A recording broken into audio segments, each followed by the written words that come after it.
અને ખાસ મને તો એટલે આનંદ આવ્યો કે એ સબ્જેક્ટ મેં લીધો. એમાંના 3 જણ ત્યારે સ્વાધ્યાયમાં જે આવ્યા હતા એમાંના 3 જણ એ દિવસે જીનલબેનના સ્વાધ્યાયમાં હતા. પણ એ લોકોના ચહેરા ઉપર જે આનંદ જોયો ને એના ઉપરથી એમ લાગ્યો કે જે સબ્જેક્ટ લેવાથી ફાયદો થયો, કેમ કે એ લોકોને શબ્દોથી પરિચય છાયાબેન હતા, હર્ષાબેન હતા અને નિકુંજભાઈ હતા. બાકી રેનિતાબેનની હતા પણ એ 2 દિવસ પાછા નહોતા, સ્વાધ્યાયમાં નહોતા ને એમાંય નહોતા. હા હા, એટલે એવું થાય કે પણ મારો તો કહેવાનો મતલબ એ કે જે સબ્જેક્ટ કદાચ તમે રેકોર્ડિંગ સાંભળશો ને તો વર્ષ ટુ વર્ષ જીનલબેને લીધું, વર્ષ ટુ વર્ષ, એક પણ શબ્દ આગળ પાછળ નથી. બરાબર, એટલે આપણને ખ્યાલ આવે કે આપણે આ વસ્તુ અહીં થઈ જ રહી છે, પણ એ થયા પછી એમની પાસેથી સાંભળે એમાં વધારે આનંદ આવે. હા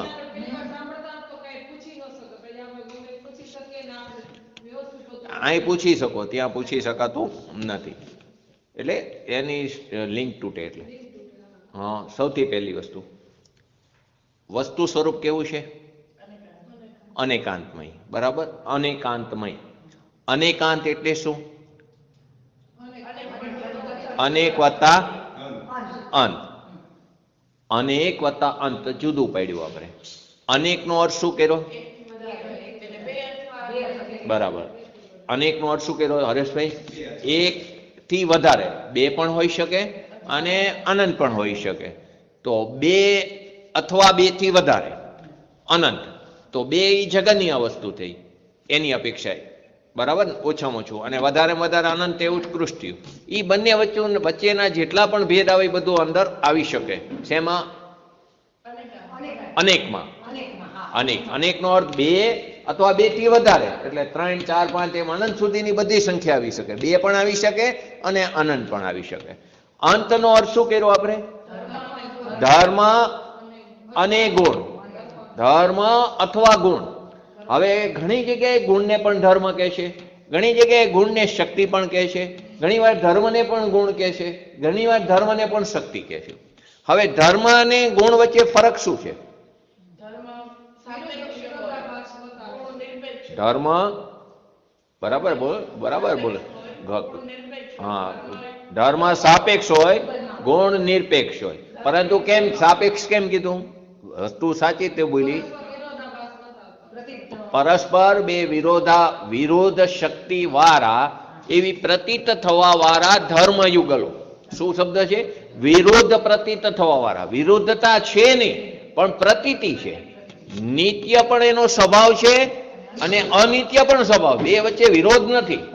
2 વચ્ચે વિરોધ નથી. ચેતન અને અચેતન જેવો વિરોધ નથી. ચેતન અને અચેતન જેવો વિરોધ નથી. ભવ્યત્વ અને અભવ્યત્વ જેવો વિરોધ નથી. વિરુદ્ધ પ્રતીતિ, નિત્ય અનિત્ય વિરુદ્ધ પ્રતીતિ પણ છે. બંને આત્માના એટલે કે વસ્તુ સ્વરૂપના અંશ જ છે. બંને સ્વભાવ છે. તો બંને વિરોધ પ્રતીત થવા વાળા જે ધર્મ યુગલો છે એ બંનેને સાથે રહેવામાં અવિરોધ છે. એમાં કોઈ વિરોધ નથી. આવા 2 વિરુદ્ધ ધર્મ યુગલો સાથે રહે, પ્રતીતિ થાય, એને જે પ્રકાશિત કરે છે, એનું નામ અનેકાંત. એનું નામ શું? અનેકાંત. હવે આ વસ્તુ સ્વરૂપ જે અનેકાંતમય છે તેની સાપેક્ષ કરવાની જે કથન પદ્ધતિ છે તેને સ્યાદવાદ કીધું. એને શું કીધું? સ્યાદવાદ કીધું. હવે 2 વિરુદ્ધ ધર્મ યુગલો જે અંદર પડેલા છે, વિરુદ્ધ પ્રતીતિ થવા વાળા, એક, અનેક, ભેદ, અભેદ, નિત્ય, અનિત્ય, સત, અસત, તત, અતત. બરાબર, આ બધા શું છે? વિરુદ્ધ ધર્મ યુગલો. જે સમયે આત્મા નિત્ય છે, વસ્તુ જે સમયે વસ્તુ નિત્ય છે તે જ સમયે વસ્તુ અનિત્ય પણ છે. અનિત્યને ગૌણ કર્યું છે. એને આપણે વાણીમાં એક સાથે 2 વસ્તુ કહી શકતા નથી. વાણીની મર્યાદા છે. તો કે જે સમયે નિત્ય કીધું તે જ સમયે વસ્તુ અનિત્યપણે પણ અંદર પડેલી છે, પરંતુ તેને શું કર્યું છે? વક્તાએ ગૌણ કરી છે. તો વક્તાની ઈચ્છા અનુસાર આજે મુખ્યતા અને ગૌણતા વસ્તુમાં ભેદ નથી. મુખ્યતા અને ગૌણતા તે વસ્તુના ભેદ નથી, વાણીના ભેદ છે. વસ્તુમાં તો નિત્ય પણ જેટલું એનું મહત્વ છે તેટલું જ અનિત્યનું મહત્વ છે. નિત્ય જે વસ્તુ જે છે, ધ્રુવ પદાર્થ પોતાનો, તેનું અવલંબન લેવાનું હોય. હવે જે કંઈ થાય છે તે અનિત્યમાં થાય છે. ભૂલ પણ અનિત્યમાં થાય, મોક્ષ પણ અનિત્યમાં થાય, વેદન પણ અનિત્યમાં થાય, સંસાર પણ અનિત્યમાં, મોક્ષ પણ અનિત્યમાં, જ્ઞાન પણ અનિત્યમાં. તો બધું અનિત્યમાં થાય. અનિત્ય પણ એટલો જ અંશ મહત્વનો. પરંતુ જ્યારે નિત્યની મુખ્યતાથી વક્તા એનો પોતાનો અભિપ્રાય રજૂ કરતો હોય ત્યારે અનિત્યનો અંશ એટલે કે બીજો અંશને તે ગૌણ કરે. એટલે વાણીનો ભેદ છે. કોનો ભેદ છે? વાણીનો. વક્તાની ઈચ્છા અનુસાર તે વાણીનો ભેદ છે. મુખ્યતા અને ગૌણતા વસ્તુમાં ભેદ નથી. એટલે જે સમયે વસ્તુ નિત્ય છે તે જ સમયે અનિત્ય છે. જે સમયે વસ્તુ તત છે તે જ સમયે વસ્તુ અતત છે. જે સમયે વસ્તુ એક છે તે જ સમયે વસ્તુ અનેક પણ છે. જે સમયે વસ્તુ નિત્ય છે તે જ સમયે અનિત્ય પણ છે. ભેદ જે સમયે વસ્તુમાં ભેદ છે તે જ સમયે વસ્તુમાં અભેદપણું પણ છે. તો તે શું થયું? બે વિરોધ ધર્મ, બે વિરોધ શક્તિની પ્રતીતિ થઈ. તેવી વિરોધ શક્તિનું પ્રતીતિ થવું, એવું પ્રકાશિત થવું, તેનું નામ અનેકાંત કહેવામાં આવ્યું. અને આ અનેકાંત કરવાની જે સાપેક્ષ કથન પદ્ધતિ છે, જે શૈલી છે, તેને શ્યાદવાદ કહેવામાં આવ્યું. તો જીનવાણી કેવી છે? શ્યાદવાદથી ભરેલી છે. વસ્તુ સ્વરૂપ અનેકાંતમય છે અને તેને કથન કરવાની જે પદ્ધતિ છે એ જીનવાણી છે, એ શ્યાદવાદથી ભરેલી છે. આ અનેકનો અર્થ કર્યો. બરાબર. હવે અંતનો અર્થ. અંતનો અર્થ શું કર્યો જાગુબેન? ધર્મ અથવા ગુણ. સુનિલભાઈ, અંતનો અર્થ અહીં અંત એટલે નાશ નથી કર્યો. સ્નેહલ, અહીં અંત એટલે શું કર્યું છે? ધર્મ અથવા તો ગુણ. હવે ક્યારે ધર્મ લેવો, ક્યારે ગુણ લેવો? ક્યારે ધર્મ લેવો, ક્યારે ગુણ લેવો? જ્યારે અનેકમાં બે લઈ તો અંતમાં શું લેવાનું? ધર્મ. જ્યારે અનેકમાં, અનેકાંતનો અર્થ કર્યો ને, અનેક વત્તા અંત, અનેકમાં બે લીધું, બે સંખ્યા લીધી, તો અહીં શું લેવાનું? ધર્મ લેવાનું. બે વિરુદ્ધ ધર્મ યુગલો. અને જ્યારે અનેકમાં અનંત લીધું, બે થી વધારે લીધું, તો અહીં શું લેવાનું? ગુણ લેવાનું. અને ગુણમાં ક્યારે વિરોધ હોતો નથી.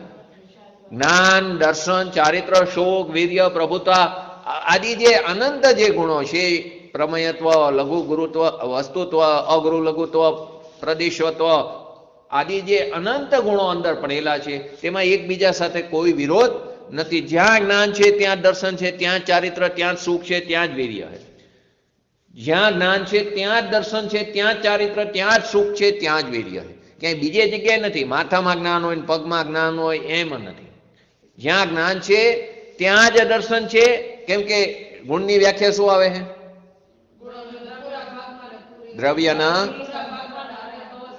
દ્રવ્યના પૂરા ભાગમાં અને દરેક અવસ્થામાં જોવા મળે તેને ગુણ કહેવામાં આવ્યું. એટલે પૂરા ભાગમાં, આખા ક્ષેત્રમાં વ્યાપી છે અને દરેક અવસ્થામાં. પછી ભલે તે યુવાન અવસ્થામાં હોય, બાળપણમાં હોય કે વૃદ્ધાવસ્થામાં, પછી ભલે તે નિગોદમાં હોય કે સિદ્ધ દશામાં હોય, બધી અવસ્થામાં તે ગુણો જોવા, એમાં કોઈ પણ જાતનો ફરક પડતો નથી. છતાં પણ એક ગુણ બીજા ગુણનું ત્રણ કાળમાં કાર્ય કરતો નથી. એટલે ગુણ પણ કહેવાય સ્વતંત્ર છે. ગુણને કોઈની એકબીજાની જરૂર પડતી નથી અને કોઈની પણ અપેક્ષા નથી ને ત્યાં વિરોધ નથી. માટે તેને નિરપેક્ષ કહેવામાં આવ્યા. ધર્મમાં વિરુદ્ધ ધર્મ યુગલો છે, એવી વિરુદ્ધતાની પ્રતીતિ થાય છે, માટે તેને સાપેક્ષ, એકબીજાની અપેક્ષાથી કથન કરવામાં આવે છે. જ્યારે નિત્યનું કથન થાય તો કોઈ અપેક્ષાથી એનું કથન, એની અપેક્ષા સ્પષ્ટ નથી કરી. કોઈ અપેક્ષા એ તો અહીંયા શબ્દ કયો વાપરો? વસ્તુ નિત્ય છે પણ અપેક્ષા ક્લિયર નથી કરી, તો શું શબ્દ વાપરે? વસ્તુ નિત્ય પણ છે. તો નિત્ય પણ છે એનો અર્થ શું થાય અલકાબેન? અનિત્ય પણ છે.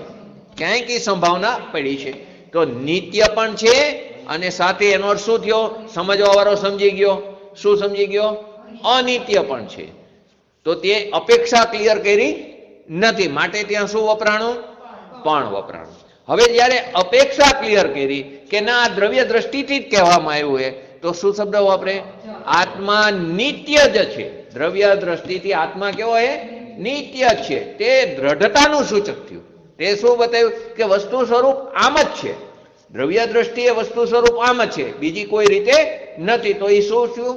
દ્રઢતાનું સૂચક થયું. અને પણ જે છે તે અનુક્ત. અનુક્ત એટલે સત્તાનું સૂચક. ખરેખર શું છે? બેને લેવાનું રહી ગયું હતું. અનુક્ત એટલે સત્તાનું સૂચક. સત્તાનું એટલે અકથિત જે ધર્મો છે તેની સત્તા ત્યાં બતાવે છે. અકથિત ધર્મ જે કહી શકાણા નથી,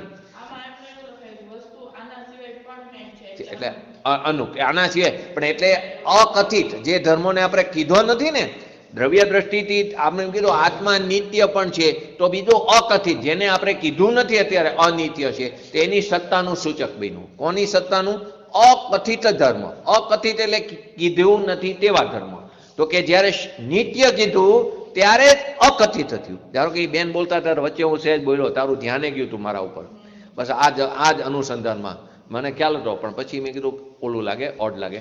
બીજી વસ્તુ અનુક્ત એટલે એમને કીધું એ વાતે બરાબર જ છે, એમાં ખોટી નથી, પણ એમને વિશેષ કીધું હોય તો ખ્યાલ, પણ એને સમય મર્યાદા હોય ને, એને 1 કલાકમાં આખું ચેપ્ટર પૂરું કરવું હોય.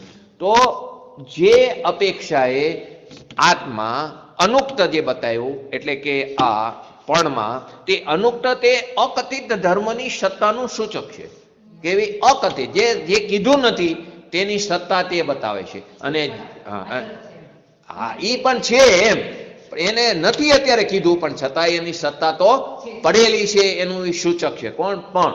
અને જ જે છે તે દ્રઢતાનું સૂચક છે. શેનું છે? દ્રઢતાનું. હવે ખ્યાલ આવ્યો અનેકાંત અને શ્યાદવાદનો, હરેશભાઈ? કે દ્રવ્ય દ્રષ્ટિથી આત્મા નિત્ય છે અને પર્યાય દ્રષ્ટિથી આત્મા અનિત્ય. બંને વસ્તુના જ અંશ છે. નિત્ય પણ વસ્તુનો જ અંશ છે અને અનિત્ય પણ વસ્તુનો અંશ છે. વસ્તુ સ્વરૂપ નિત્ય અનિત્ય છે, નિત્ય પણ છે અને એ પ્રમાણનો વિષય થયો. પ્રમાણમાં દ્રવ્ય પણ આવે અને પર્યાય પણ આવે. એટલે દ્રવ્ય અપેક્ષા નિત્ય અને પર્યાય અપેક્ષા અનિત્ય. આખી જે વસ્તુ છે તેને પદાર્થ જે કીધો તે કેવી? નિત્ય અનિત્ય. તે પ્રમાણનો વિષય છે. એ અત્યારે એ વિષય અત્યારે નથી, પણ એ પ્રમાણનો વિષય છે. અને એક અંશે કથન કર્યું આત્મા દ્રવ્ય દ્રષ્ટિથી નિત્ય છે, તે નહીંનો વિષય. તે શેનો વિષય છે? નહીંનો વિષય. આખી વસ્તુ જે છે તે પ્રમાણનો વિષય છે. એમાં એક અંશે કથન કર્યું તે નહીંનો વિષય છે. હવે એક અંશે જે કથન કર્યું નહીંનો વિષય, એક અંશે જેમ વસ્તુ છે તેમ તેનું કથન કર્યું, તેને નહીં કીધા. તેને શું કીધું? નહીં કીધું. અને આખી વસ્તુને જે કથન કર્યું તેને પ્રમાણ કહેવામાં આવે. હવે એક અંશે એક પડખેથી વસ્તુનું જે કથન કર્યું તેને શું કહેવામાં આવ્યું? સમ્યક એકાંત. શું કહેવામાં આવ્યું? સમ્યક એકાંત. એકાંત થયું ને, એક જ અંશે કથન કર્યું. તેનું આપણે હાથીનું એક્ઝામ્પલ આપીને કીધું કે હાથીનો પગ કેવો છે? થાંભલા જેવો છે. તો એ અંશે કથન થયું, સંપૂર્ણ કથન નથી, અપૂર્ણ કથન છે. વસ્તુ સ્વરૂપ આખું એનાથી પ્રતિપાદિત નથી થતું, પણ એક અંશે એના પગ ઉપર એનો હાથીનો પગ થાંભલા જેવો છે, તો એ અપેક્ષાએ કથન કરવામાં આવ્યું. તો એ અંશે કથન કર્યું તે સમય એક અંશે એક પડખે કથન કર્યું સમ્યક એકાંત છે. પરંતુ આખી વસ્તુનું સંપૂર્ણ પ્રતિપાદિત થાય તે પ્રમાણનો વિષય છે. તે પ્રમાણ છે, તે સમ્યક અનેકાંત. તે શું કીધું? સમ્યક અનેકાંત. ને મિથ્યા એકાંત છે તે શું છે? હાથી શબ્દ જ ન આવે. આ જે પગ છે, આ પગ એ નહીં, હાથી થાંભલા જેવો છે. શું શબ્દ આવે? હાથી થાંભલા જેવો. એ મિથ્યા એકાંત થયું. હાથી થાંભલા જેવો નથી, એનો પગ થાંભલા જેવો. પણ હાથી થાંભલા જેવો છે એવું જ્યારે વાત આવે તો એ શું થયું? મિથ્યા એકાંત. અને તે નયાભાસ થયો. તે શું થયો? નયાભાસ. તો બે વસ્તુ આવી એકાંતમાં, સમ્યક એકાંત અને મિથ્યા એકાંત. સમ્યક એકાંત તે નહીં અને મિથ્યા એકાંત તે નયાભાસ. નહીંનો આભાસ. નહીં નથી પણ નયાભાસ. આપણને નયાભાસ જ હોય. મિથ્યા દ્રષ્ટિને હંમેશા શું હોય? નયાભાસ. સમ્યક દ્રષ્ટિને જ સાચા નહીં હોય છે. હવે પ્રમાણ ને પ્રમાણાભાસ, સમ્યક અનેકાંત અને મિથ્યા અનેકાંત. સમ્યક અનેકાંત એટલે એની અંદર વસ્તુ સ્વરૂપ ધારો કે નિત્ય પણ છે અને અનિત્ય પણ છે. એ શું થયું? સમ્યક અનેકાંત. વસ્તુ નિત્ય પણ છે અને વસ્તુ અનિત્ય પણ છે, તો સમ્યક અનેકાંત. તે પ્રમાણ થયું. બરાબર. અને પ્રમાણાભાસ એટલે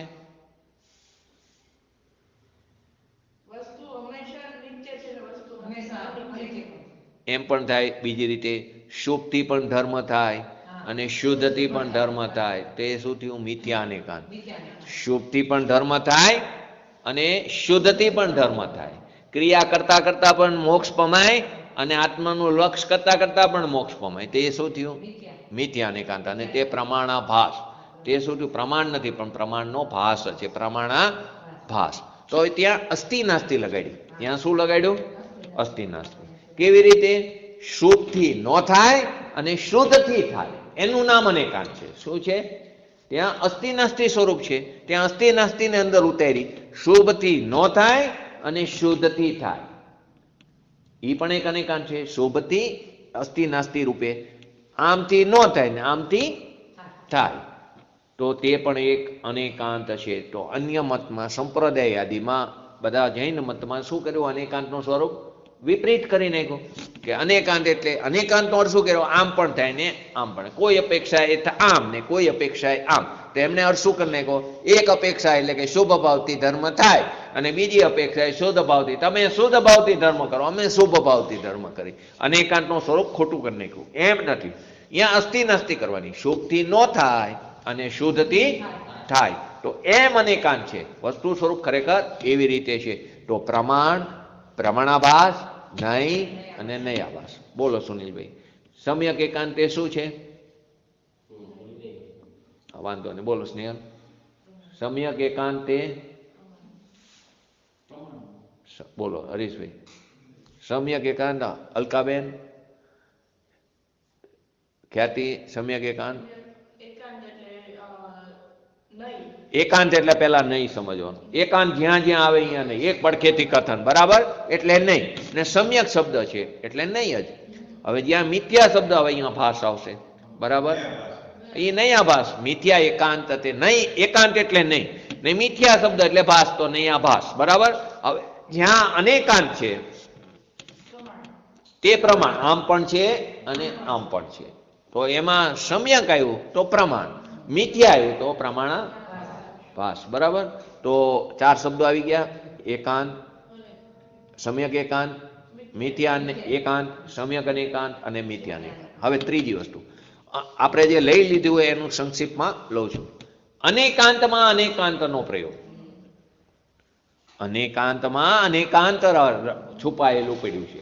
અને જૈન દર્શન આજે એની સિદ્ધિ છે. જૈન દર્શનની જો એને સમજી ન શીખાને આ અનેકાંત અને શ્યાદવાદને, તો આ જૈન દર્શન શસ્ત્ર બનતા વાર લાગતી નથી. માટે જ્યાં જે રીતનો પ્રયોગ હોય તેને તે અપેક્ષાએ સમજવું બહુ જ જરૂરી છે. ક્યાંક એમ પણ કે આત્મામાં રાગદ્વેષ થાય છે અને ક્યારેક એમ કે આત્મામાં રાગદ્વેષ થતા જ નથી. તો બે અપેક્ષાથી કથન હે. ગુરુદેવને એક જ પ્રવચનમાં ઘણી વાર થોડી વાર પહેલા આમ આવે થોડી વાર પછી આમ આવે. તો એમ થાય કે ઘડીકમાં આમ કહે ઘડીકમાં આમ કહે. તો કે આત્મામાં રાગદ્વેષ થાય છે તે કઈ અપેક્ષા કે તારી પોતાની પર્યાયમાં થાય છે. તો તારી પોતાની પર્યાયમાં રાગદ્વેષ થાય છે તો તું એ તારી અપૂર્ણતાને લક્ષ્યમાં લે, તારી પામરતાને લક્ષ્યમાં લે અને એ તારી પામરતાને તોડવા માટે તું તારા સ્વભાવનું લક્ષ્ય કર અને તારા સ્વભાવના લક્ષ્ય તે પામરતાને તોડ. નહીં તો જીવ સ્વચ્છંદી બની જશે કે મારામાં ક્યાં રાગદ્વેષ થાય. જો કોઈ જીવ ગુરુદેવનું એક લીટી સાંભળીને પછી ક્યારેય ન બેસે એમ સમજે ગુરુદેવની એ જ વખતે લીટી આવી કે આત્મામાં રાગદ્વેષ થતા જ નથી, તારામાં રાગદ્વેષ થતા જ નથી, તો કે મારામાં ક્યાં થાય? હું તો શુદ્ધ જ છું, અનાધિકારથી અનંતકાળ સુધી શુદ્ધ જ રહેવાનો હું. મારામાં કંઈ થતું નથી, બધું પર્યાયમાં થાય. ને ગુરુદેવ એમ કે પર્યાય દ્રષ્ટિ છોડી દો, તો બધું પર્યાયમાં થાય, મારે ક્યાં કંઈ કરવાની જરૂર છે? ને ભગવાનના જ્ઞાનમાં જ્યારે મારા જ્ઞાનનો ઉગાડ થવાનો હોય ત્યારે થશે, એ પર્યાયને આવવાની હોય ત્યારે આવશે, તો એ સ્વચ્છંદી બનશે. એની ક્યારેય હોનાર સારી નહીં થાય.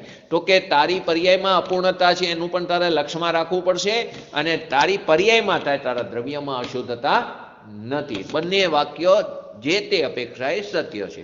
દ્રવ્ય દ્રષ્ટિથી વાત કરો તો આત્મામાં રાગદ્વેષ થતા નથી અને પર્યાય દ્રષ્ટિથી જુઓ તો તારી પોતાની જ પર્યાયમાં થાય છે, કોઈ બીજા દ્રવ્યની પર્યાયમાં થતા નથી. ધારો કે આપણે નહીંમાં 4 વાક્ય લીધા હતા ને, ક્યાં 4 વાક્ય લીધા હતા? એ તો બરાબર, પણ ક્યાં 4? રાગદ્વેષ ઉપર. રાગદ્વેષ જીવજનિત છે. એક અપેક્ષા એમ કે રાગદ્વેષ જીવજનિત છે, બીજી અપેક્ષા એમ કે રાગદ્વેષ કર્મજનિત છે. ત્રીજી અપેક્ષા એમ કે આત્મામાં રાગદ્વેષ થતા નથી, અને ચોથી અપેક્ષા એ ઉત્પન્ન થતા નથી, ચોથી અપેક્ષા એ કે આત્મામાં રાગદ્વેષ છે જ નહીં. તો ચારે વસ્તુ સત્ય હોય. પહેલી અપેક્ષા એ કીધું આત્મામાં રાગદ્વેષ જીવજનિત છે, તે અશોધ નિશ્ચયનું કથન છે. આત્મા એટલે રાગદ્વેષ કર્મજનિત છે, તે એકદેશ શુદ્ધ નિશ્ચયનું કથન છે. આત્મામાં રાગદ્વેષ ઉત્પન્ન થતા નથી, તે સાક્ષાત શુદ્ધ નિશ્ચયનું કથન છે. અને આત્મામાં રાગદ્વેષ છે જ નહીં, તે પરમ શુદ્ધ નિશ્ચયનું કથન. તો જ્યાં જે અપેક્ષા હોય એને સમજવું પડે. વક્તા દરેક વખતે ક્લિયર ન પણ કરે તો આપણો પોતાનો અભ્યાસ હોવો જરૂરી છે. તો અનેકાંતમાં અનેકાંત એટલે શું? બરાબર, સરસ. વસ્તુ પ્રમાણથી જુઓ, આખો પદાર્થની દ્રષ્ટિએ જુઓ તો કેવું છે? અનેકાંત છે. અને નહીંથી જુઓ તો કેવું છે?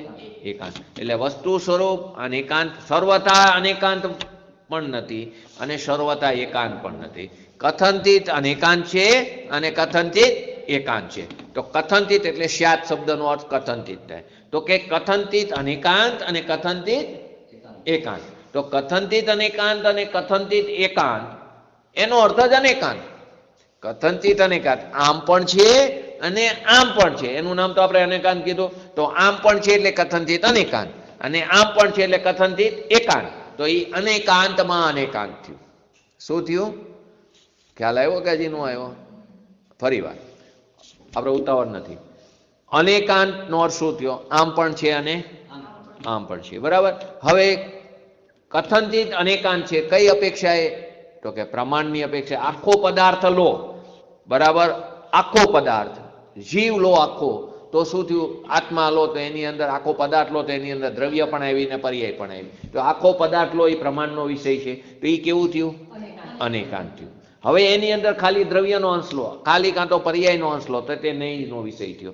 તો તે શું થયું? એકાંત થયું. તો એમ પણ છે ને આમ પણ છે, એનું નામ અનેકાંત. કથનથી અનેકાંત છે અને કથનથી એકાંત પણ છે. એકલું અનેકાંત માનો તો એકાંતનો લોપ થઈ જશે. શું થઈ જશે? એકાંતનો. અને એકલું સર્વથા એકાંત માનશો તો અનેકાંતનો લોપ થઈ જશે. તો એનો એક્ઝામ્પલ, વૃક્ષનું એક્ઝામ્પલ આપીને આપણે સમજ્યા હતા. તો કે શું હતું વૃક્ષનું એક્ઝામ્પલ? કે ઝાડ છે, બરાબર, એની ઉપર ડાળી, શાખાઓ, પાંદડા આદિ હોય.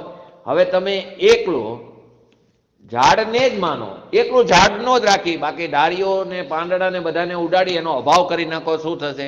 ઝાડનો પણ જતે દાડે લોપ થઈ જશે. ઝાડ કેવું થઈ જશે? સુકાઈ જશે. ઝાડનો પણ લોપ થઈ જશે. અને એકલો ડાળી પાંદડાને રાખશો તો કોને અવલંબને રહેશે?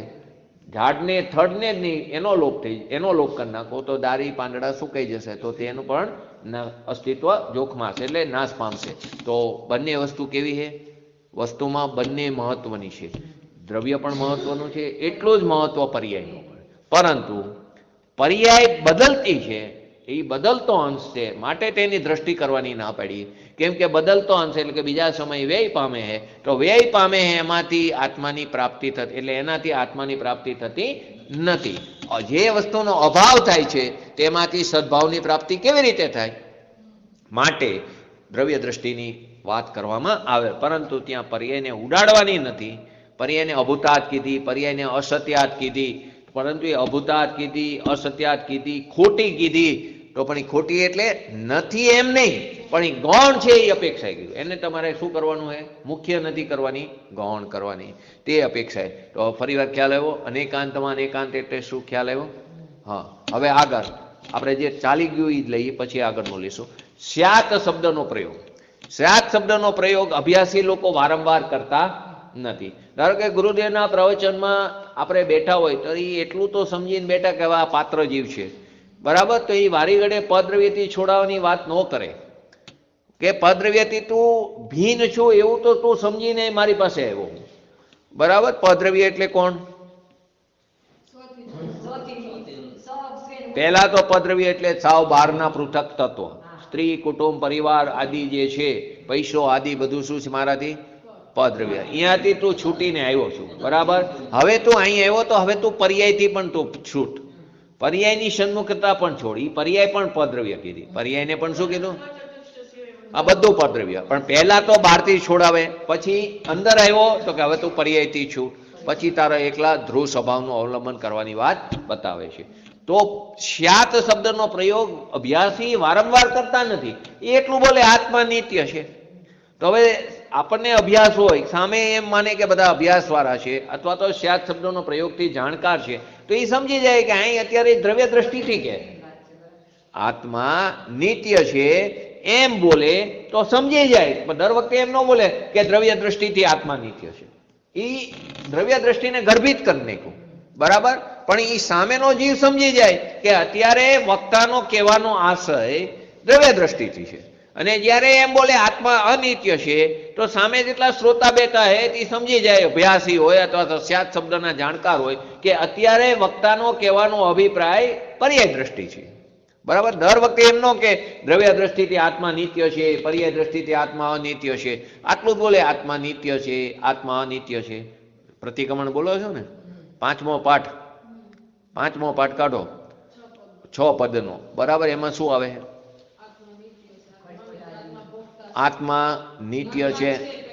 આ એ નહીં, આત્મા આપણે ગણો ને, આપણે અત્યારે જે ચાલે આત્મા નિત્ય છે અને આત્મા, બરાબર. એમ લખ્યું છે કે દ્રવ્ય દ્રષ્ટિથી આત્મા નિત્ય છે, બરાબર. ખાલી એટલું જ લખ્યું છે. જો પ્રતિક્રમણની બુક હોય તો કાઢો, અહીંયા જ છે, એ બાજુ જ છે. આત્મા અનિત્ય છે, આત્મા નિત્ય છે, આત્મા અનિત્ય. તો અહીંયા એવું નથી લખ્યું કે દ્રવ્ય દ્રષ્ટિથી આત્મા નિત્ય છે અને પર્યાય દ્રષ્ટિથી આત્મા અનિત્ય છે. એ સમજે કે અત્યારે મારો કહેવાનો મતલબ જ્યારે નિત્ય છે ત્યારે દ્રવ્યની વાત છે, અને જ્યારે અનિત્ય છે તે પર્યાયની વાત છે. બે જણ વચ્ચે એક લેવો, જલ્દી જોઈ લે. ખ્યાલ આવ્યો સુનિલભાઈ? કહેવાનો મતલબ દર વખતે પ્રયોગ કરવાની જરૂર નથી. હવે તમે તમારી કોઈ પણ વસ્તુના ભાવ કહો તો હવે જે તમારા માણસો એને ખબર કે આ કિલોના જ ભાવ હોય, કેવું ન પડે આ કિલોનો હું ભાવ કહું છું. તમે ધારો કે બદામનો ભાવ 800 રૂપિયા કહો તો એને કહેવાની જરૂર ન પડે કે આ કિલોનો ભાવ હોય કે 500નો ભાવ. એને એની રીતે ખ્યાલ જ હોય. જો 5મો પાઠ કાઢો. આત્મા નિત્ય છે, બરાબર.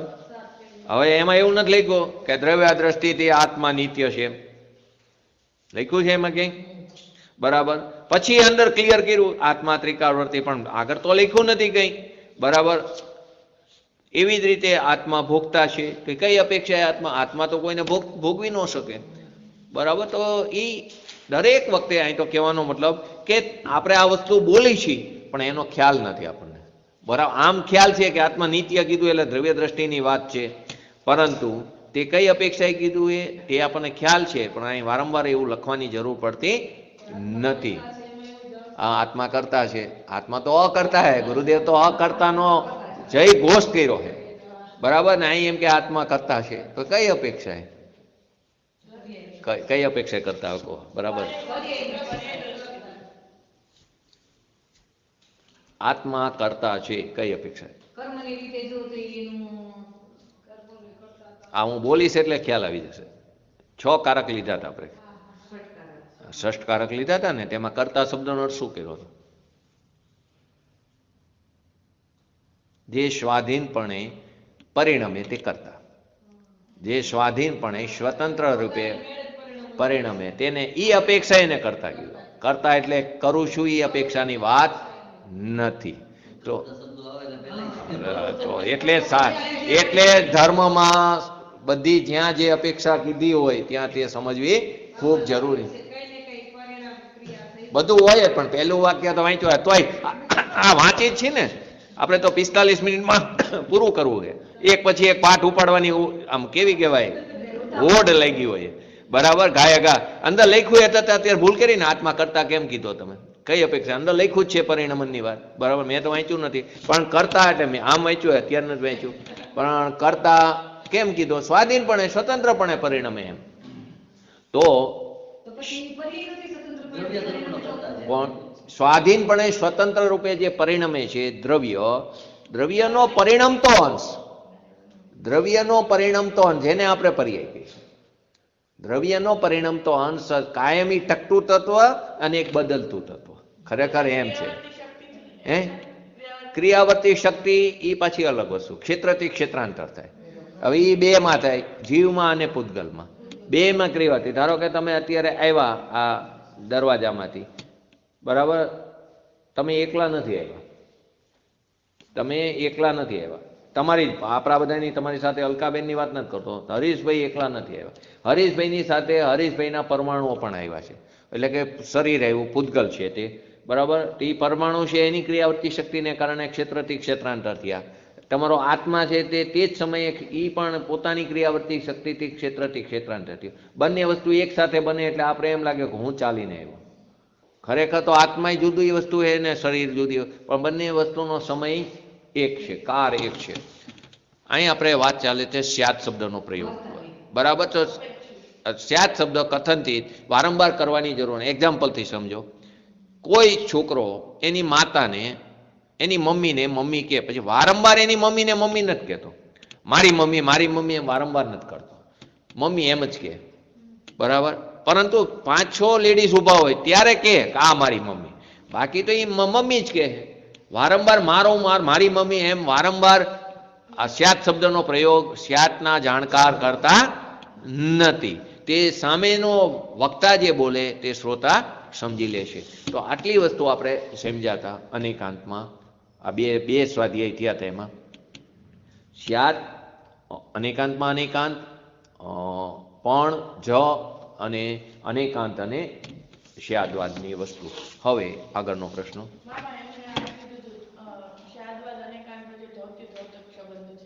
ધોત્ય ધોતક એ આવી ગયું. તો આપણે આવી ગયું તો ધોત્ય ધોતક સંબંધ. અનેકાંત છે એ કયું શું? બે વસ્તુ, અનેકાંત અને સ્યાદવાદ, બરાબર. હવે પહેલે તું ડિફાઇન બોલ. અનેકાંત એ વસ્તુ સ્વરૂપ કેવી છે? અનેકાંતમય. હવે તેને દર્શાવનારી, એને કથન કરવાની જે સાપેક્ષ કથન પદ્ધતિ, એટલે એને શું કર્યું? અનેકાંતને બતાવનાર થયું ને પદ્ધતિ. અનેકાંત અને તે પદ્ધતિ બતાવનાર એટલે ધોતક. ધોતક એટલે દર્શાવનાર. ધોત્ય એટલે જેને દર્શાવે છે તે. તમે રેકોર્ડિંગમાં વસ્તુ બોલેલો છું. ધોત્ય એટલે જેને દર્શાવે છે તે, અને લખેલું હોય ને. અને ધોતક એટલે જે બતાવે છે તે. એટલે અનેકાંત છે એ શું થયું? ધોત્ય થયું. સ્યાદવાદ કોને બતાવે? તો કે અનેકાંતને. અનેકાંત વસ્તુ સ્વરૂપ જે અનેકાંતમય છે તેની સાપેક્ષ કરવાની જે કથન પદ્ધતિ એને સ્યાદવાદ કીધું. એટલે અનેકાંતને દર્શાવનાર કોણ થયું? સ્યાદવાદ. તો સ્યાદવાદ શું થયું? ધોતક. અને અનેકાંત શું થયું? ધોત્ય. તો અનેકાંત અને સ્યાદવાદ વચ્ચે ધોત્ય ધોતક સંબંધ છે. કેવો સંબંધ છે? ધોત્ય ધોતક સંબંધ છે. એ વસ્તુ પણ આવી ગઈ હતી. આપણે સારું કર્યું યાદ કર્યું. હવે છેલ્લે જે પ્રશ્ન હતો આપણો,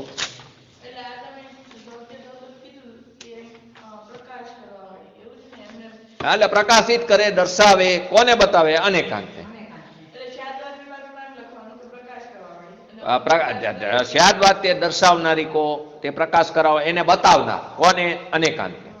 અનેકાંતને વાણીથી કોણ બતાવે? સ્યાદવાદ. એની સાપેક્ષ કરવાની કથન પદ્ધતિ એને સ્યાદવાદ કીધું. એ ધોતક. અને કોને બતાવે છે? તો કે અનેકાંત વસ્તુ સ્વરૂપ અનેકાંતમય છે તેને બતાવે, તે ધોત્ય કીધું. જો છેલ્લો પ્રશ્ન આપણે ગઈ વખતે લીધો હતો. શું સ્યાદવાદ બધા ધર્મનો સમન્વય કરે છે?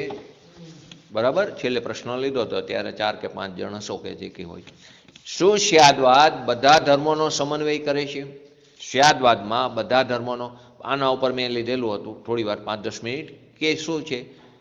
એક શબ્દ બોલાય છે આપણામાં, અલકાબેન, સર્વધર્મ સમભાવ. શું શબ્દ બોલાય છે?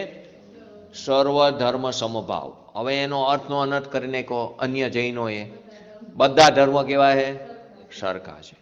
બધા ધર્મો સરખા છે. બધામાં ભગવાન આત્મા છે. બધા ધર્મ જે પોતપોતાના મતને બધાય સાચું જ માનતા હોય એ સાચું કે, ઘણાને કોઈની શૈલી ગમી જાય એમ પણ સાચું લાગે, પણ બધા ધર્મો સરખા માનવા તે વૈનયિક મિથ્યાત્વનું પાપ છે. કોનું પાપ છે? વૈનયિક. પ્રતિક્રમણની બુક કાઢો, છે જ વળી કુદરતી, એમાં પાઠ કાઢો 13મો કે 14મો પાઠ છે.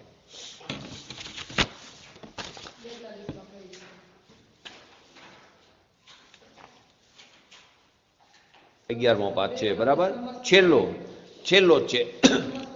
સમસ્ત દેવ અને સમસ્ત મતોમાં સમદર્શીપણું માનવું તેને શું કીધું? બધા ધર્મોમાં સરખાપણું માનવું તેને શું કીધું?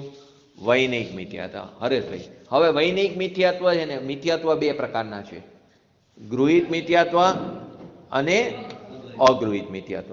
અગૃહિત મિથ્યાત્વ એટલે અનાદિથી આપણે સાથે લઈને ભાઈ, જેવી રીતે વીછી છે એનું બચ્ચું જન્મે તે જન્મે ને ડંખ મારે, એને શીખવવું પડતું નથી ડંખ કેવી રીતે મારો. એવી જ રીતે કૂતરું છે તો એને શીખવવું નથી પડતું, એ ગમે વ્હીકલ હોય તો એને જોઈને દોડતું જોઈએ, એ એને કુદરતી એની અનાદિથી એને ચાલતો હોય. એમ આપણો જે માનવ જે છે તે શું અનાદિથી શીખીને હોય, શુભ ભાવથી ધર્મ થાય. શું માને હોય? શુભ ભાવથી ધર્મ. એ અગૃહિત મિથ્યાત્વ, અનાદિથી ધારણ કરેલું. અને આ જે છે પાંચ ભેદો તે ગૃહિત મિથ્યાત્વના ભેદ છે. કોના હે? ગૃહિત એટલે આ ભવે ધારણ કર્યા. હવે જ્યાં સુધી ગૃહિત મિથ્યાત્વ નહીં જાય, નાશ નહીં થાય, ત્યાં સુધી અગૃહિત નહીં જાય. અને જ્યાં સુધી અગૃહિત નહીં જાય ત્યાં સુધી વિતરાગતા નહીં પ્રાપ્ત થાય. અને જ્યાં સુધી વિતરાગતા પ્રાપ્ત નહીં થાય ત્યાં સુધી મોક્ષ માર્ગની શરૂઆત નહીં થાય. અને જ્યાં સુધી મોક્ષ માર્ગની શરૂઆત નહીં થાય ત્યાં સુધી મોક્ષ સફર નહીં થાય, સંસાર અફર નહીં થાય. બરાબર? તો આપણે મુક્ત દશા પામવી હોય તો શું કરવું પડશે? વિતરાગતા પ્રાપ્તિ કરવી પડે. વિતરાગતા પ્રાપ્ત કરવા માટે મિથ્યા દર્શનનો ત્યાગ. મિથ્યા દર્શનમાં પહેલું ગૃહિત જવું જોઈએ અને બીજું અગૃહિત. પહેલા ગૃહિતનો નો ત્યાગ. હવે આપણે શું બોલી? સર્વધર્મ સમભાવ. અમે આવી જ ગયું કે અમારામાં આવે બધા ધર્મો હરખા. આ ધર્મ એટલે ગુણની વાત છે કે દ્રવ્યની અંદર રહેલા બધા ગુણો કેવા છે? સમાન છે. ક્યાંક જ્ઞાન ગુણની પ્રધાનતા કરી હોય, ક્યાંક દર્શનની મુખ્યતા કરી હોય, ક્યાંક ચારિત્રની, ક્યાંક સુખની મુખ્યતા, ક્યાંક પુરુષાર્થની મુખ્યતા કરી હોય. પુરુષાર્થ ગુણ નથી, વીર્ય ગુણ છે, પરંતુ ક્યાંય વીર્ય ગુણની પર્યાય છે. તો ક્યાંક વીર્ય ગુણની મુખ્યતા કરી હોય તો પણ બધા ગુણ કેવા છે? સમાન છે. તો સર્વ ધર્મ સમભાવ એટલે બધા ગુણો સમભાવે છે, સરખા ભાવે. ધર્મ એટલે ત્યાં ગુણ છે. ધર્મ એટલે એ બધા મતો નહીં. બરાબર? આપણે અર્થનો શું કરી નાખો? અનર્થ કરી નાખો. સર્વ ધર્મ સમભાવ. પછી એના ઉપરથી પ્રશ્ન છે. શું છે? શું છે આ વાત? બધા ધર્મોનો સમન્વય કરે. બધા ધર્મો એટલે અન્ય મતનો સમન્વય નથી કરતો, બધા ધર્મોનો સમન્વય કરે છે. તો શું આવે જવાબ? પહેલી વસ્તુ, અહીં ધર્મો એટલે અન્ય મતની વાત નથી, ગુણની વાત છે. સર્વ ધર્મ સમભાવ એટલે ગુણની વાત છે. જેવી રીતે બેન પણ બોલ્યા હતા અહિંસા પરમો ધર્મ. બરાબર? તો અહિંસા પરમો ધર્મ તેમાં આવી સ્વામી જેટલું જીન શાસન એમનું છે. આમ તો એમને કીધેલી વાત નથી, આ તો જીનવાણીની વાત છે. અનાદિકાળથી છે, અનંતકાળ સુધી રહેવાની છે. પરંતુ એક છેલ્લો એમનો કાર ચાલે એટલે મહાવીર સ્વામી ભગવાનનો શાસનકાર કહેવાય. એટલે એ અહિંસા પરમો ધર્મ. તો હવે અન્ય મતમાં શું કરી નાખ્યું? જીવ દયા પારો એને જ પરમ ધર્મ કીધું છે. એ તો બહારની વસ્તુ છે. તું કોઈની દયા પારી શકતો નથી, કોઈની તું હિંસા કરી શકતો નથી, કોઈની તું અહિંસા પારી શકતો નથી. તો અહિંસા એટલે શું? કાદો પ્રતિક્રમણમાં 12 પ્રકારના વ્રતના સ્વરૂપમાં પહેલું પોતાના અંદર રાગદ્વેષ આદિ ભાવોની ઉત્પત્તિ થવી તે હિંસા, અને રાગદ્વેષ ભાવોની ઉત્પત્તિ ન થવી તે અહિંસા. એવું જૈન શાસ્ત્રનું ટૂંકું રહસ્ય છે. જેવા શબ્દો જે છે જૈન શાસ્ત્રનું ટૂંકું રહસ્ય છે. તો એ અહિંસા છે, એ અહિંસા ધર્મ છે. આપણે કોને કરી નાખ્યો અહિંસા પરમો ધર્મ? દયાદાન. એટલે બધે આવા અર્થના અનર્થ કરી નાખ્યા. તો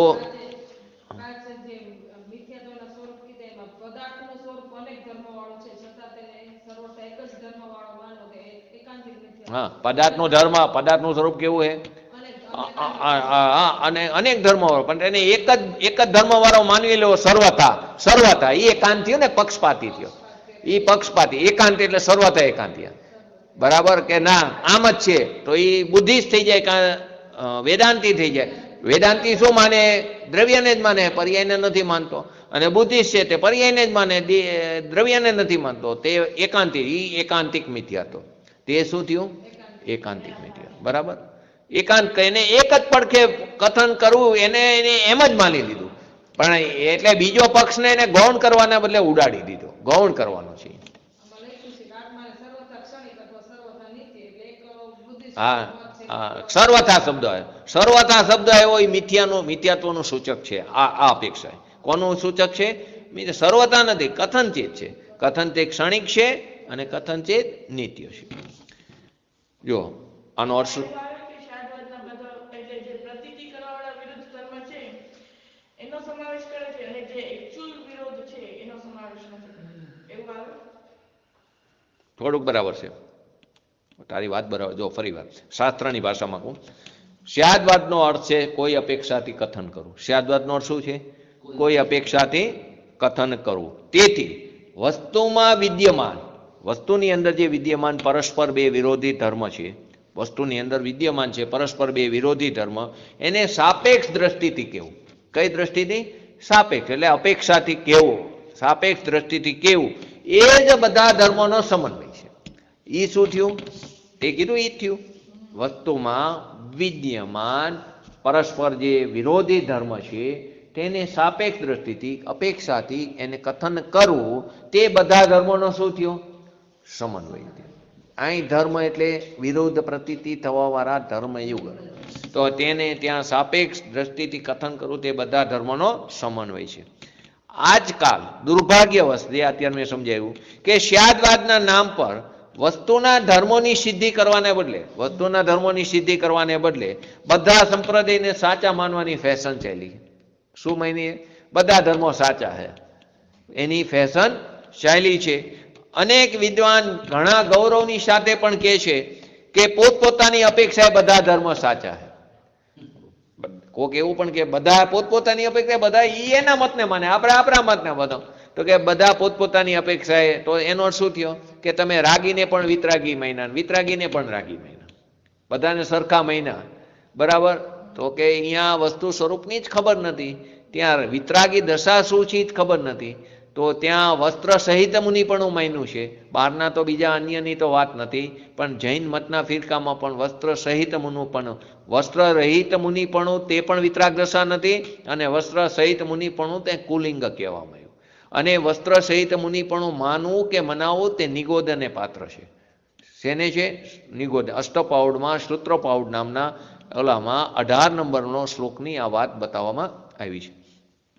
તો કે પોતપોતાની મુનિ પણ મુનિ નો કહેવાય, એ આપણી જેમ શ્રાવક છે, બરાબર. વસ્ત્ર સહિત મુનિપણું માનવું કે મનાવવું તે મોટું ઘોર પાપ છે, ઘોર મિથ્યાત્વ.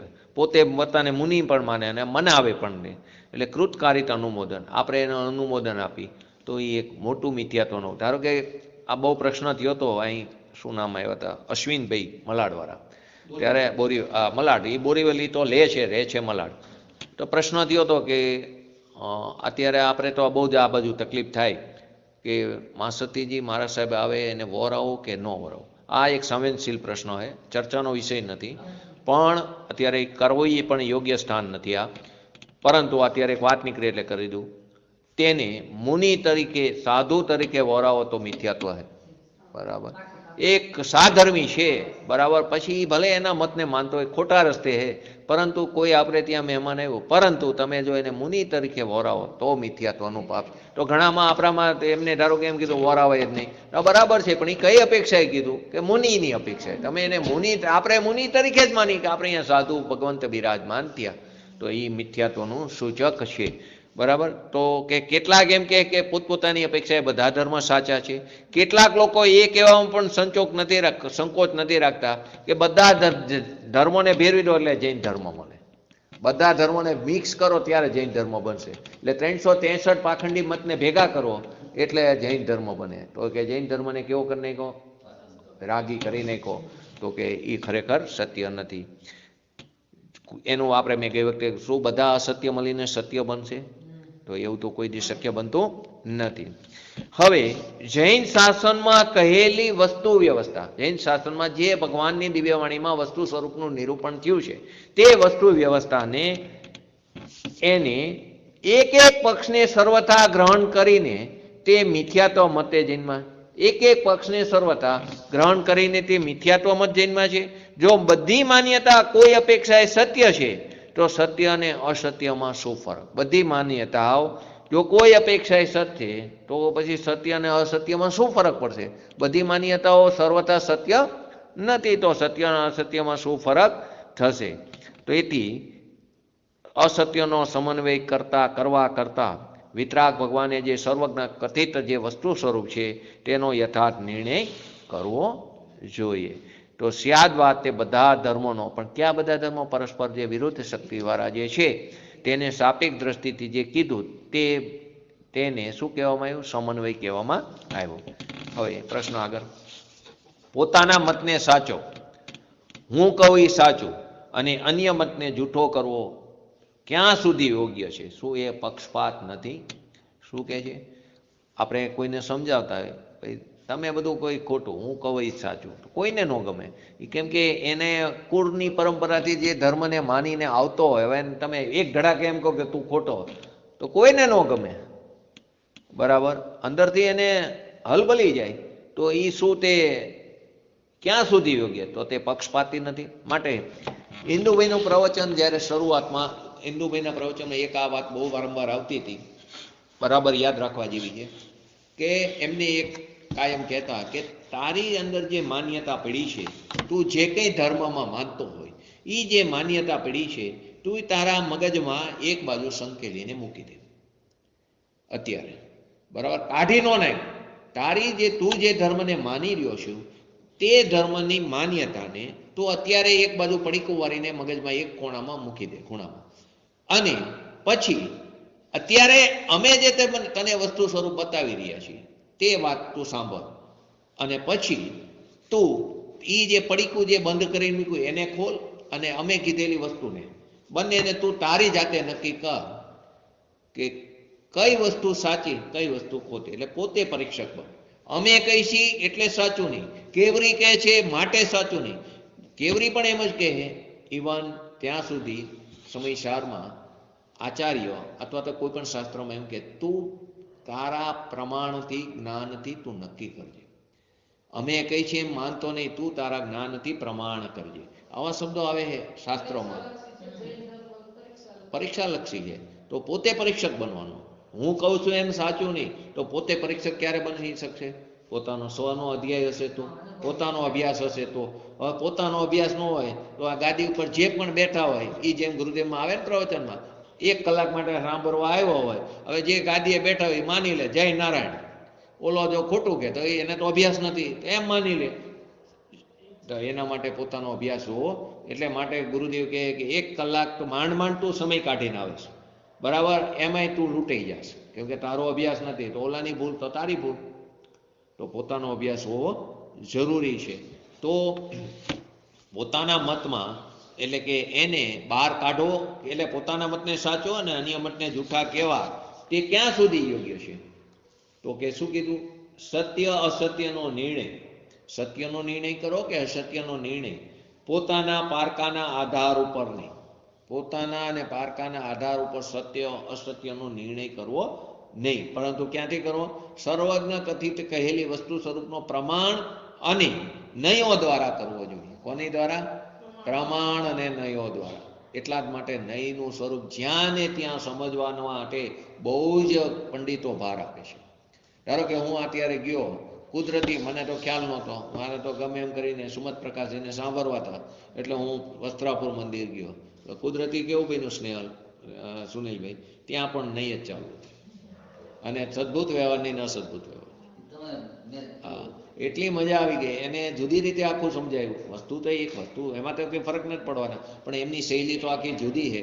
તો જે એમને 1 કલાક સમજાયું નહીં આપણને, તો બહુ મજા આવી એમ. એટલે કે નહીં પર એ લોકો એટલો જ ભાર આપે, મોટા પંડિત હોય તે. પછી હું એમને એક પૈતું એટલે એમની સાથે હું 10 મિનિટ ઊભો રહ્યો. પછી રાત્રે નહીં ઉપર જ લીધું હતું એમને. પછી એમનું બધું મેં PDF કરીને લેતો આવ્યો હતો. તો નહીં ઉપર ખૂબ ભાર આપે છે. તો એ નહીં સમજવું ખૂબ જરૂર. શું કહે છે? સર્વજ્ઞ કથિત પ્રમાણ અને નય દ્વારા કરવો જોઈએ. આપણે જે પરંપરામાં જન્મા છીએ, આપણે જે પરંપરામાં જન્મા છીએ તેને જ પોતાનો ધર્મ અથવા મત સમજી રહ્યા છીએ. અત્યારે આપણે જે પરંપરામાં જન્મા છીએ તેને જ આપણો મત અને એનો જ આપણો ધર્મ. કોઈ થાણકવાસીમાં જન્મે, કોઈ દેરાવાસીમાં, કોઈ હિન્દુમાં, કોઈ ક્રિશ્ચિયનમાં, કોઈ મોમેડિયનમાં. તો એ જે કુળમાં જન્મ હોય તેને જ પોતાનો ધર્મ અથવા મત સમજી રહ્યા છીએ. જો આવતા ભાવમાં બીજી પરંપરામાં જશે તો ત્યાં એને પોતાનું માનવા લાગશું. આવતા ભાવમાં આપણે કંઈ બીજી પરંપરામાં જશું તો ત્યાં એ ધર્મને માનવા માંડશું. ધર્મનું પ્રયોજન તો આત્મહિત કરવાનું છે. ખરેખર ધર્મનું પ્રયોજન તો શું છે? આત્મહિત કરવાનું છે. તેથી આત્માનું સ્વરૂપ જ સત્ય છે. જૈન ધર્મ ને માનવું એ સત્ય નથી. જો સાંભળો, વસ્તુ સ્વરૂપનું જે જગ્યાએ જેમ છે તેમ યથાર્થ નિરૂપણ થાય તેનું નામ જૈન ધર્મ છે. જૈન ધર્મ કોઈ વાડો નથી, સંપ્રદાય નથી. ગુરુદેવ વારંવાર બોલતા હતા કે વસ્તુ સ્વરૂપનું જ્યાં જેમ છે તેમ તેનું નિરૂપણ કરવું, તેનું નામ તો શું છે? જૈન ધર્મ. એ માનનારો જે સમૂહ છે એને દિગંબર કહેવામાં આવ્યા. દિગંબર કોઈ વાડો નથી, સંપ્રદાય નથી. જેમ વસ્તુ સ્વરૂપ છે તેને તે રીતે તેનું નિરૂપણ કરવું, તેનું નામ જ જૈન ધર્મ છે. એટલે આત્માનું સ્વરૂપ જ સત્ય છે અને તેની અનુભૂતિ ધર્મ. આત્માનું સ્વરૂપ સત્ય છે અને એની અનુભૂતિ કરી પોતાના સ્વરૂપનું, એનું નામ ધર્મ છે. ધર્મ એટલે દોડી દોડીને મંદિરે આવવું ને દોડી દોડીને સીડી સાંભળવી ને દોડી દોડીને બધી ક્રિયાકાંડ કરવી, તે ધર્મ નથી. પણ એનો અર્થ સ્વચ્છંદી બનવા માટે નથી. પાછું એ પણ જરૂરી છે, એ પણ જરૂરી છે, પણ તે ધર્મ નથી, તે આત્મધર્મ નથી. તેનાથી આત્માની પ્રાપ્તિ નહીં થાય. આત્માની પ્રાપ્તિ તેનાથી થશે? પોતાના સ્વભાવના લક્ષ્ય થશે. તો કે દોડી દોડીને આપણામાં તો ખાસ આ બાજુનો જે આપણો વિસ્તાર છે, ઘણા લોકોને મેં તો જોયા અહીં સુરેન્દ્રનગરમાં તે સો મેની પીપલ્સ કે ઘરનું જે થવું એ થાય. આપણે 2 જન્મજયંતિ, 3 આમ તો 2 જન્મજયંતિ ને 1 સમ્યક જયંતિ અને દિવાળી ઉપર ઘરમાં જેન્ટ્સ અથવા ઉંમરવાળાનું જે થવું હોય થાય આપણે સોનગઢ જતું રહ્યું. લેડીઝમાં વિશેષ મેં જોયું, બરાબર. બાકીનાની જે પરિસ્થિતિ થઈ હોય તો એનું એ બધા દ્રવ્યો સ્વતંત્ર પોતાનું કરી લેશે, બરાબર. આવી રીતે જાય જ છે ને, જોયું છે આપણા જ એરિયામાં. એટલે બધામાં હશે આવું, પણ અહીં વિશેષ કરીને જોવા મળે. તો ગુરુદેવના પ્રવચનમાં વારંવાર વાત આવે છે કે તમે ઘરને બગાડીને ન જાઓ. ગ્રહસ્થ અવસ્થા છો તો ગ્રહસ્થ અવસ્થાને નિભાવીને ધર્મ કરો. તો કે તમે આવી રીતે નીકળી જાઓ એટલે જે કોઈ ઘરના હોય એના પરિણામો શું થવાના? બગડે. એના નિમિત્ત કોણ બન્યા? આપણે બન્યા. તો એક ભાવ હિંસાનું પાપ લાગે છે આપણને, બરાબર. તમે ઘરે બેઠા બેઠા ધર્મ કરી શકો, તમે રસોડામાં બેઠા બેઠા ભેદ જ્ઞાન કરી શકો, તમે દુકાને ઓફિસે બેઠા બેઠા ભેદ જ્ઞાન કરી શકો, ધર્મ કરી શકો. આ મારું સ્વરૂપ નથી, એનું નામ તો ધર્મ છે. છૂટું પડવાનું હોય, જે છૂટું છે તેને છૂટું જાણવાનું. પડવાનું એ કેવું વ્યવહાર છે, પડવાનું નથી. છૂટા છી એ છૂટા જે છી તેને છૂટા જાણવાની વાત નથી, બરાબર. તો આનું નામ ધર્મ છે. તો અનુભૂતિ, આના માટે તો ગુરુદેવ વારંવાર એકના આવે પ્રવચનમાં કે એ ગુરુદેવના સમયમાં એક જાપાનીઝ આવ્યો હતો. હવે એને તો જૈન ધર્મની બીજી બહુ ખબર નહોતી, પણ એને જૈન ધર્મનો અભ્યાસ કરતો હતો. છેલ્લે એટલું કહેતો ગયો કે જૈન ધર્મ તે સમજણનો વિષય એ અનુભૂતિનો માર્ગ છે. શું બોલતો ગયો? જૈન ધર્મ એ જાપાની ગુરુદેવના પ્રવચનમાં આવી જશે. તમે જો નિયમિત સાંભળશો તો કોઈને 2-3 મહિને કે 3-4 મહિના શબ્દ આવશે. જૈન ધર્મ તે અનુભૂતિનો માર્ગ છે, સમજણનો વિષય છે. આપણે શું કરીએ? દોડી દોડીને બધે પહોંચવું એમ નથી. જેટલું કરો તે યથાર્થ કરો અને જે કરો તેનો અર્થ બરાબર કરો. આપણે શું કરીએ? ભાવ તો કરતા જ નથી, બરાબર.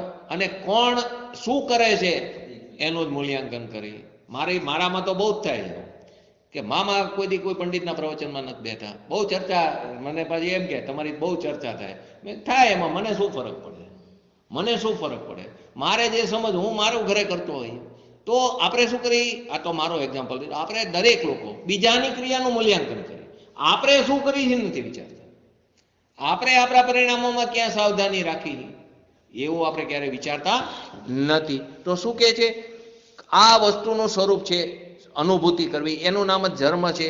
કોઈ વ્યક્તિ વિશેષનું નહીં, કોઈ વ્યક્તિ વિશેષ તે ધર્મ નથી. આપણે અત્યારે વ્યક્તિ વિશેષ મહિમામાં ચાલ્યા ગયા, એનાથી બચવું ખૂબ જ જરૂરી છે. નહીં તો ગુરુદેવનો આપણે દ્રોહ કરી રહ્યા છીએ. મને તો એટલું હમણાંથી આક્રંદ થાય ને તો મેં 6 પોસ્ટ લખી, 7મી યાદ લખી. હા, 7મી પોસ્ટ લખી. અંદરથી એટલું આક્રંદ થાય ને હું 2 દિવસ જેમો નથી. હવે આ સત્ય હકીકત કહું, એટલું બધી અંદરથી પરાકાષ્ઠા થઈ ગઈ છે કે આટલું બધું અત્યારે આપણામાં ચાલી રહ્યું છે. તો કે શું છે કે કોઈ વ્યક્તિ વિશેષનું નથી. આવા તો આપણે વ્યક્તિ વિશેષ થઈ ગયા, આપણે ગુરુદેવ વિશેષ થઈ ગયા. ગુરુદેવ વિશેષ નથી થવાનું. ગુરુદેવે જે વિતરાગતાને અપનાવી ને એ વિતરાગતાનું મહત્વ કરવાનું. આપણે ગુરુદેવ મહત્વ એટલે ગુરુદેવની જય જયકાર બોલવા મારી ગયા. ગુરુદેવની જયકાર ત્યારે સાર્થક થશે કે ગુરુદેવે કહેલી વાતને આપણે અમલમાં મૂકશું તો જય જયકાર કરવાને લાયક. હું લખું અને 7મો ભાગ જ લખ્યો અને હજી કદાચ 2-3 થશે. એમાં હું એક જગ્યાએ ચા પાણી નાસ્તો કરવા ગયા ને ત્યારે એ ભાઈએ મને, હું એકલો છું ને, મને કે તમારે મારા ઘરે રોજ આવવાનું. તો હું ના પાડતો હતો તોય લઈ ગયા. તો અહીંયા ગયા તે ટેબલ ઉપર બેઠા હતા, એમણે મને બોલ્યા આ વસ્તુ, એ કે આચરણનો વિષય, અમલનો વિષય. મેં 100%ની વાત છે કે આપણામાં કે વ્યક્તિ વિશેષ થઈ ગયું. એના ઉપરથી મને પ્રેરણા આવીને આ 7 પોસ્ટ લખી. બરાબર. તો ખરેખર આપણો વ્યક્તિ વિશેષ થઈ ગયો ને એને કારણે આપણે શું કરી, એમાંથી બહાર નીકળી જ નથી શક્યા. એક પ્રત્યે ગુરુદેવનો આપણે તિરસ્કાર કરી, ગુરુદેવનો અવિનય કરી. ગુરુદેવ ખુદ એમ કે તું મારી સામે ન જો, તું તારા આત્મા સામે જો. તો આપણે શું કરી, એમની સામે જો. એમણે એમની સામે જોવાનું નથી કીધું, એમણે કીધું કે હું જે વાત કરી રહ્યો છું તે એ વાતને તો તારા આત્માના લક્ષ્ય તો એને અનુસરે. આવી તો એ ખુદ આટલી વાત કરીને ગયા છે અને જો આપણે ન કરી તો આનાથી મોટું કમનસીબ શું, આપણે એના સાચા અનુયાયી કહેવાને લાયક નથી. તો કે શું કીધું, કોઈ વ્યક્તિ વિશેષનું નથી. જન્મના આધાર ઉપર કોઈને મતને પોતાનો માનવો અને કોઈને પારકો, આ માન્યતા બરાબર ગમે કુળમાં જન્મ લીધો હોય. જન્મધારી જૈન થવાનું કોઈ મહત્વ જ નથી. નામધારી જૈન થવું જરૂરી છે અને નામધારી જૈન થશે એ જ ભાવધારી છે. પણ બધા નામધારી ભાવધારી થાય તે ન પણ થાય. પણ જે ભાવધારી જૈન થશે તે નિયમથી નામધારી હશે. પણ નામધારી જૈન થવા માટે એને જન્મધારી જૈન હોવું કે ન હોવું એ જરૂરી નથી. અને જિનેન્દ્ર થવા માટે ભાવધારી જૈન થવું જરૂરી. ફરી વાત, આપણે જિનેન્દ્ર દશા પ્રાપ્ત કરવી છે તો એના માટે ભાવધારી જૈન થવું જરૂરી. તો ભાવધારી જૈન થવા માટે આપણે આ ત્રણેય જૈનના આપણે સ્વરૂપ સમજી લીધું હોય શરૂઆતમાં. તો કે ભાવધારી જૈન સમજવા માટે, થવા માટે નામધારી હોવું જરૂરી છે. પણ નામધારી માટે જન્મધારી જૈન હોવું. તમે ગમે તે કુળમાં જન્મ લો તો તમે તેને વિતરાગ માર્ગ ઉપર ચાલો. તો ગુરુદેવના સમયમાં, એ મારી પહેલી કે બીજી પોસ્ટમાં જય જયકારમાં લખેલું છે કે ગુરુદેવના સમયમાં રાજકોટમાં વોરા કોમ અને મોમેડિયન કોમ પણ જૈન ધર્મને અપનાવ્યો. આપણે વઢવાણનો દાખલો લો તો રજપૂત, સોની, બધા ખત્રી, બધા અહીં આપણે વાણંદ છે, ધારો કે સુનિલભાઈને એ પણ નોન જૈન કુળમાંથી આવે પણ જૈન ધર્મને અપનાવી લીધો. બરાબર. તો કે જૈન ધર્મ તે જૈનમાં જન્મવા માટે જૈન નથી, જૈન થવું પડે, જૈન બનવું પડે. જૈન જન્મતા નથી, જૈન જન્મતા નથી, જૈન બનવું પડે છે. તો કે શું કીધું કે આ માન્યતા બરાબર નથી. માટે પૂજ્ય ગુરુદેવ શ્રી વારંવાર કહે છે કે જૈન ધર્મ તે વાડો નથી, સંપ્રદાય નથી. આ તો સર્વજ્ઞ પરમાત્માએ કહેલું વસ્તુનું સ્વરૂપ છે અને આવું વસ્તુ સ્વરૂપને યથાર્થ સ્વરૂપે માની તો જ આપણે સાચા જૈન કહેવાને લાયક છીએ અને તો જ આપણે ગુરુદેવની શ્રદ્ધાંજલિ કરવાને લાયક છીએ, તો જ આપણે ગુરુદેવની જય જયકાર બોલાવવાને લાયક છીએ. બાકી ગુરુદેવની જય જયકાર બોલાવવાથી, આવી ખોટી જય જયકાર બોલાવવાથી ખરેખર આપણે એમનો અવિનય તિરસ્કાર કરી રહ્યા છીએ. હવે આવતી વખતે છેલ્લો પ્રશ્ન ખાલી કહી દઉં, ટાઈમ થઈ ગયો છે. શું નિશ્ચય વ્યવહાર નહીંના કથનોમાં, આપણે નિશ્ચય અને વ્યવહાર નહીં આવી ગયું ને, એના કથનમાં સ્યાદવાદ પદ્ધતિ અને સ્યાદવાદ પદ્ધતિના કથનમાં નિશ્ચય વ્યવહારનો પ્રયોગ થઈ શકે? ફરી વાત, નિશ્ચય વ્યવહારના કથનમાં સ્યાદવાદ પદ્ધતિ, આપણે અપેક્ષાવાળી પદ્ધતિ નિશ્ચય વ્યવહારના કથનમાં, અને સ્યાદવાદ પદ્ધતિ જે આપણે જે કથન કરી રહ્યા છીએ તેમાં નિશ્ચય વ્યવહારનો પ્રયોગ થઈ શકે? બસ આના ઉપર કદાચ આખો સ્વાધ્યાય થશે. ઘણી બધી એમાં મોટી વાત છે, સમજવું ખૂબ જરૂરી છે. તો જોઈ કાલે અનુકૂળતા હોય તો ગુરુ શુક્ર શનિ 3 દિવસ સ્વાધ્યાય લઈ લેશું તો આ વિષય પૂરો થઈ જાય આપણો. અનેકાંત અને સ્યાદવાદ. અનેકાંત નિશ્ચય અને વ્યવહારમાં સ્યાદવાદ પ્રયોગ પદ્ધતિ અને સ્યાદવાદ પ્રયોગ પદ્ધતિમાં નિશ્ચય અને વ્યવહાર બે એકબીજાને અનુલક્ષીને છે. કોઈ પ્રશ્ન હોય તો કહો, આપણો આજનો સ્વાધ્યાય પૂરો.